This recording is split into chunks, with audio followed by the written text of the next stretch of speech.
Tripod, baby. What up, fish tank people? FishTankTV.com, Dawson's Fish Tanks, bringing it to you on a Sunday. It's Species Sunday, and I'm doing it from the greenhouse. And this is a video I've been wanting to do for a while, and I finally got around to organizing my thoughts on it because it's kind of a sensitive subject, sensitive species, not so much sensitive species, but something that I don't know. I want to talk today about, I'm gonna butcher the scientific name, Ostrenatus ocellatus, aka tiger oscars, okay? Red tiger oscars, you get the idea. Any of you guys that have kept big fish, it's a staple in the aquarium hobby, oscars, and I want to talk today about them on today's Species Sunday. First, it starts with a little bit of a story action. Oscars for me started when I was a kid, when I went to like Myers, which is kind of like a Walmart type thing, when I was first getting into fish tanks. And I remember these tiny little black fish that just like swam up to the front and greeted me and were just awesome. And they were just like, I was like, how could I not get these fish? They're sweet. You know, people told me they could eat guppies. Dude threw in a couple guppies. I'm hooked. Give me some Oscars.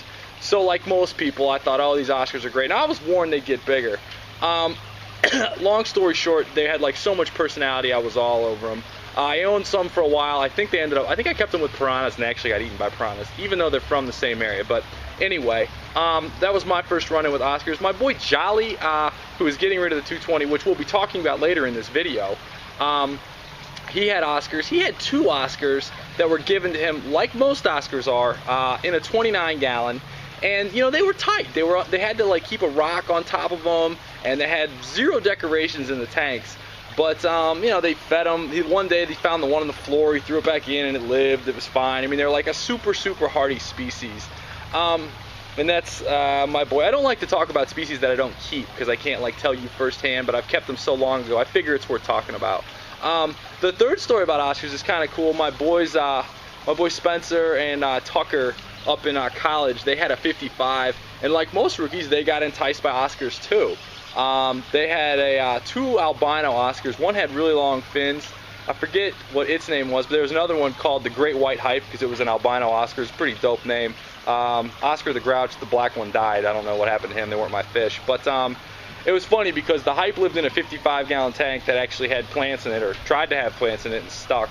And it would just like mow brine shrimp like all day long, and they fed it like the best food. And before long, that Oscar was like no joke. I mean, it was probably I don't know, it was probably about that big in a 55-gallon tank, just terrorizing everything. And they finally said, like most fish keepers, you know, I can't really keep anything else with this tank. Eventually it was going to eat some buffalo cichlids and that sort of thing, so they had to get rid of the Great White Hype.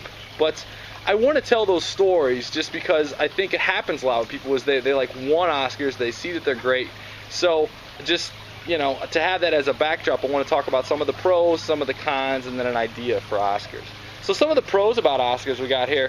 I haven't seen the video, but I've heard, and I'd love to hear your comments on it, I've heard that Oscars are very intelligent fish. In fact, a lot of cichlids are pretty intelligent. And I'd love to hear, I've heard there's a YouTube video where it actually goes and Oscar gets trained to ring a bell for food, which is pretty tight. I mean, let's be honest, that's pretty fat. Their personality, you know, you can't miss it. Another pro, the personalities are just awesome. I mean, you know, they swim to the top of the tank.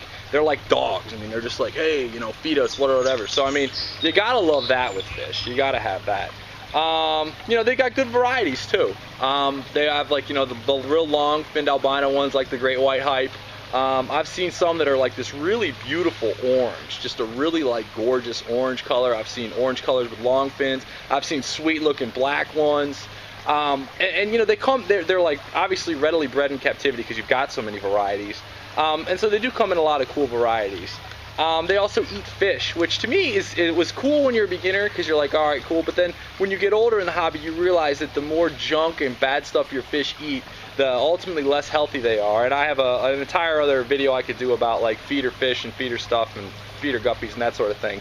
And they're really just such bad quality. You're feeding your fish that are raised in just like really poor conditions, and ultimately that badness, you know, goes onto your fish anyway. So I wouldn't recommend feeding live fish just as a general rule. In fact, Just Fish, the pet store that closed down, didn't feed live fish or didn't even like have feeder guppies or anything, which I thought was pretty dope.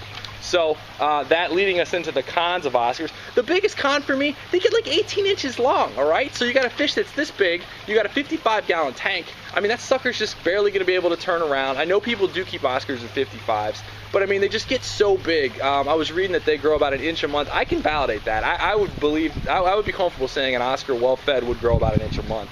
They just get big. So their appetite, they could eat other fish. Tank decorations, look, you're talking to a dude with planted tanks, all right? For me, Oscars in a planted tank, they just shred them. Now, if someone's got some techniques, and I don't want to say that they'll always destroy a planted tank, if anyone's like figured out a way to keep Oscars with plants, I'd love to hear about it because they are kind of a cool fish, but personally, I don't think it's easily done. Yeah, I'm trying to think of a way you could do it. It would have to be like pots or something with some real heavy rocks, but even then they'd probably just play around. And I think actually their brains probably plays that, because I think they might get bored. It's another topic, but like have your fish have something to do. Oscars, I believe, would get bored. I haven't kept them in a very, very, very long time, so I'd love your opinions on them. But yeah, I think they get bored, and their intelligence kind of like works against them as far as keeping a cool aquascape. So, you know, in conclusion for me with Oscars, they are not a beginner. They definitely don't go with plants. They're not a beginner fish. They kind of are like packaged in the hobby as a beginner fish because they're easy, they grow fast and everything. But ultimately you end up with a fish that's this big that it ends up getting returned to a pet store or just neglected or something bad happens. So I do not advise buying Oscars unless you have a massive tank and you understand what you're getting into, because I just think it's not fair that someone sees a 2-inch fish for $5, they buy it, they power feed it, it gets huge, then they return it to the pet store. Well, I mean, not too many people have a tank able to keep this. That being said, I do like the personality of Oscars, and I'm doing this video in the greenhouse just as an idea to throw out at y'all. Here's what I'm thinking. Check it. A lot of people have been talking about aquaponics. What if your man Dusty here had a big old tank full of Oscars? By the way, I was reading, and I haven't kept them, they say to keep them in like schools greater than 6. If anyone has any experience with Oscar schools, let me know. But what I was thinking is, and I'll just like let you imagine it here, is a big old tank, probably 500 gallons with 6 Oscars, that's just a pig tank. I mean, just like, you know, the pig, I walk up to it, they're swimming there, they're happy, blah, blah, what's up, Dustin? And then above it, aquaponics, hydroponic type setup.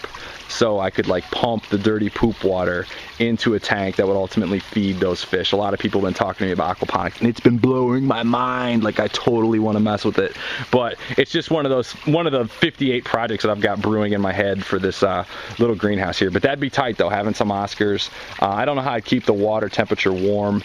They say that it's kind of like fatal if they get around 55 degrees. I'd recommend feeding Oscars if you are going to feed them some like good pellets or what have you, and just, you know, get them real healthy. But again, you're dealing with such big fish. I don't recommend it. And then a little housekeeping note for all you cichlid lovers: go to ACA, ACA 2012 Indy.com for more information on the American Cichlid Association. This is where I got that crazy apisto and those crazy rainbows. It's not just cichlids. You'll have all kinds of crazy fish there. Go support the hobby. It's in Indianapolis. I'm gonna be there. We'll say what's up. It's on July 11th through the 15th in Indianapolis. So you're definitely gonna want to check that out. All you cichlid lovers, non-cichlid lovers, go there. It's hobby people. You'll have a good time. And that's what's up. So Species Sunday, folks. Oscars in your face, in your grill. Loving it. Later.